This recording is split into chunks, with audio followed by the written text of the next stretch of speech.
वैसे आपने सुनी होगी लेकिन फिर दोहरा देता हूं। एक बार क्या होता है, एक शराबी होता है और एक पुजारी होता है।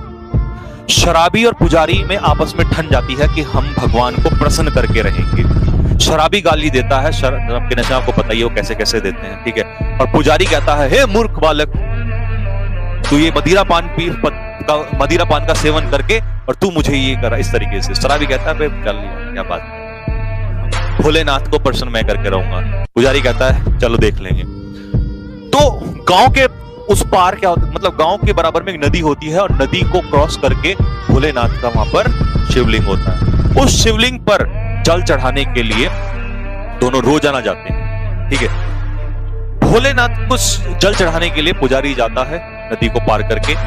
वहीं पर क्या होता है, जो शराबी होता है वो डेली नदी पार करके जाता है और एक चप्पल उठा के, जूता उठा के और शिवलिंग पर जोर से मारता है। रोजाना यही काम चलता रहा। शराबी अपना काम करता रहा, पुजारी अपना काम करता रहा। पुजारी को पता था कि एक दिन इसका सत्यानाश जरूर होगा। बहुत दिन जब बीत गए, दोनों थक गए, भगवान कहीं से नहीं आया। एक दिन बहुत भारी बारिश होती है। उस बारिश में नदी में नदी में एकदम से उफान आ जाता है और नदी ऐसे बहने लगती है कि मतलब डूबना बिल्कुल तय था, बाढ़ आने का पूरे चांसेस हो जाते हैं। तो उस समय पर पुजारी सोचता है, यार आज अगर मैं नहीं गया तो कोई दिक्कत नहीं, क्योंकि मैं तो वैसे भी जल चढ़ाता हूं, वो तो गलत काम करता है, तो मैं कल कर लूंगा, क्योंकि मैं डूब गया तो फिर कैसे मैं भगवान को मना पाऊंगा। तो वो डर उसके अंदर बैठ जाता है। पुजारी उस दिन नहीं जाता है और शराबी लगा के 2 पैक और मजे में चल देता है।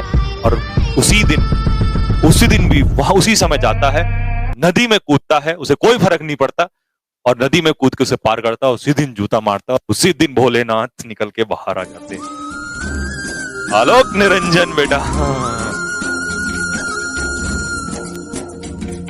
और शराबी उसी दिन हाथ जोड़ के, हे प्रभु गलती हो गई, क्षमा कर दो, लेकिन एक बात समझा दो, मैं तो ये काम करने के लिए आता था, तो ये कैसे हो गया? बेटा तू ये काम डेली करता है, वो अलग बात है कि तू गलत करता था, लेकिन तू ये काम डेली करता था। और उस दिन जब तेरी अग्नि परीक्षा थी तो उस अग्नि परीक्षा में वो फेल हो गया और तू पास हो। तो बेटा जिस काम को दिल से अगर हम चाहे वो अच्छा हो या गलत हो, वहीं से अगर हम पत्थर में भी रोज एक मुक्का मारेंगे तो एक दिन तो ऐसा आएगा कि वो पत्थर भी फूटेगा।